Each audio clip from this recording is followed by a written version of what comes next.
Hai, Assalamualaikum warahmatullahi wabarakatuh. Perkenalkan, saya Deva Desinta Nur Azmi, NIM 2523131 dari kelas Perbankan Syariah 4. Nah, di sini saya akan sedikit mereview mata kuliah akuntansi syariah mengenai sejarah perkembangan dan perbedaannya dengan akuntansi konvensional. Secara sederhana dan singkatnya, sebenarnya akuntansi syariah ini bisa diartikan melalui akar katanya, yakni akuntansi dan syariah. Akuntansi ialah sebuah proses mengidentifikasi suatu transaksi melalui pencatatan, peringkasan, penggolongan, penganalisaan, sehingga dapat menghasilkan laporan keuangan yang digunakan untuk mengambil sebuah keputusan. Sedangkan syariah ini ialah sebuah aturan yang telah ditetapkan oleh Allah Subhanahu wa taala yang diperuntukkan kepada seluruh umat Islam untuk menjadi pedoman di dalam setiap aktivitasnya di dunia. Jadi, akuntansi syariah merupakan sebuah proses atau praktik akuntansi yang sesuai dengan aturan-aturan yang telah ditetapkan oleh Allah Subhanahu wa taala. Atau juga akuntansi syariah ini merupakan sebuah kegiatan mengidentifikasi, mengelompokkan dan pelaporan dalam mengambil sebuah keputusan ekonomi yang berdasarkan pada hukum syariah atau prinsip-prinsip syariah yang mana tidak terkandung riba, maisir atau judi, gurur atau penipuan, zulum atau kezoliman, barang haram dan yang membahayakan di dalamnya. Selanjutnya yakni sejarah perkembangan akuntansi syariah dimulai pada masa Rasulullah yang mana mulai didirikan Baitul Mal yang memiliki 42 pegawai yang digaji. Pada masa ini akuntansi syariah belum sempurna terbentuk karena baru dalam tahap menyiapkan personalnya. Selanjutnya dilanjutkan oleh pemerintahan Abu Bakar yang mana masih melanjutkan sistem dari Rasulullah SAW. Pada masa pemerintahan Abu Bakar ini belum diterapkan adanya pelaporan atau penerimaan atas transaksi-transaksi yang terjadi. Kemudian pada masa pemerintahan Umar bin Khattab, audit telah dipraktikkan dalam akuntansi syariah serta dibentuk unit khusus yang diberi nama Ad-Diwan, yakni yang berasal dari kata dawana yang berarti tulisan.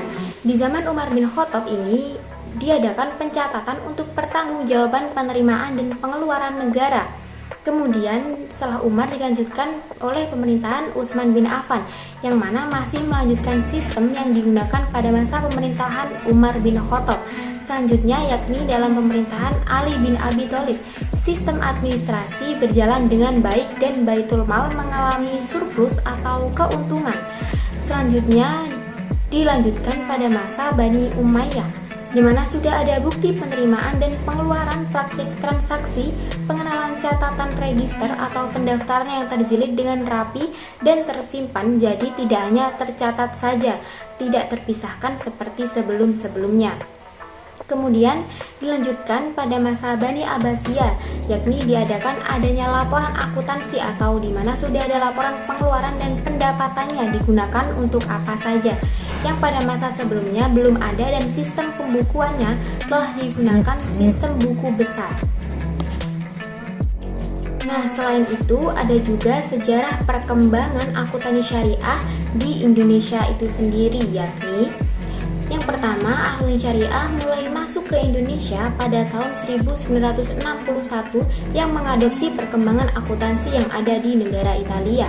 Kemudian dilanjutkan pada tahun 1991 muncul Bank Muamalat yang baru berdiri dan baru mulai beroperasi pada tahun 1992.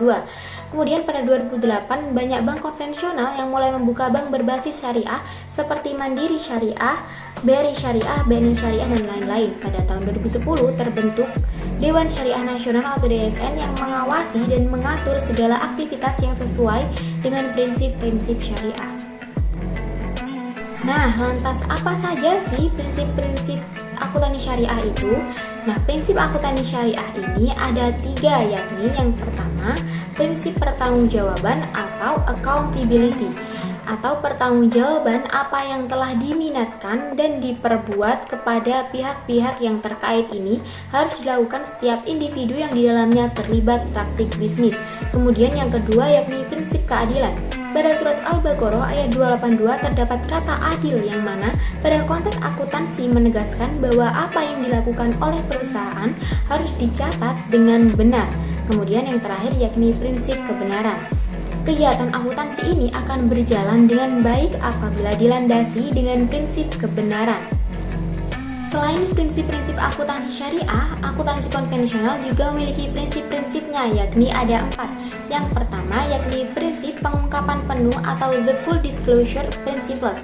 Laporan keuangan harus mampu menggambarkan secara akurat kejadian-kejadian ekonomi yang mempengaruhi perusahaan selama periode tertentu dan melaporkan informasi yang cukup sehingga laporan tersebut bermanfaat bagi investor dan tidak menyesatkan. Yang kedua yakni prinsip objektif. Kekurangan informasi keuangan sangat tergantung pada kemampuan dapat dipercayai prosedur pengukuran yang digunakan. Yang ketiga yakni prinsip materi atau the materiality principle.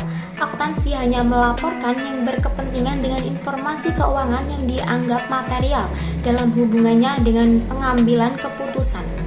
Yang terakhir yakni prinsip konsistensi. Prinsip konsistensi berpendapat bahwa kejadian-kejadian ekonomi serupa harus dicatat dan dilaporkan menurut cara yang konsisten dari periode ke periode. Karakteristik akuntansi syariah. Pengukuran keuangan dan pengungkapan merupakan dua aspek penting yang difokuskan pada karakteristik akuntansi syariah. Dasar penentuan alat pengukuran menurut Zaid yaitu zakat. Perbedaan akuntansi prinsip syariah dan akuntansi konvensional menurut Orayudi yaitu dalam praktiknya akuntansi syariah tidak mengenal riba atau mengenal konsep time value of money, uang sebagai alat tukar bukan sebagai komodit yang diperdagangkan dan menggunakan konsep bagi hasil. Hal ini sama dengan konsep Islam yang tercantum dalam Al-Quran. Nah, selanjutnya yang akan kita bahas yakni perbedaan akuntansi syariah dengan akuntansi konvensional. Dalam perbedaannya ini, akuntansi syariah dan akuntansi konvensional dibagi dalam beberapa kriteria. Yang pertama yakni dalam kriteria dasar hukum, di mana akuntansi syariah yakni hukum etika yang bersumber dari Al-Quran dan As-Sunnah, sedangkan akuntansi konvensional yakni dari hukum bisnis modern. Kemudian selanjutnya dari kriteria dasar tindakan, di mana akuntansi syariah keberadaan hukum Allah atau keagamaan, sedangkan untuk konvensional rasionalisme ekonomis atau sekuler. Selanjutnya kriteria tujuan, di mana akuntansi syariah ini memperoleh keuntungan yang wajar, sedangkan akuntansi konvensional ini memaksimalisasi keuntungan. Untuk selanjutnya kriteria orientasi, di mana akuntansi syariah ini lebih ke kemasyarakatan, sedangkan konvensional individual atau kepada pemilik. Kemudian yang terakhir yakni kriteria tahapan operasional, di mana akuntansi syariah dibatasi dan tunduk kepada ketentuan-ketentuan yang telah ditetapkan oleh Allah SWT atau ketentuan-ketentuan syariah. Sedangkan akuntansi konvensional ini tidak dibatasi, di mana kecuali pertimbangan ekonomisnya. Sekian review dari saya mengenai sejarah perkembangan akuntansi syariah dan perbedaannya dengan akuntansi konvensional. Semoga bermanfaat. Terima kasih. Wassalamualaikum warahmatullahi wabarakatuh.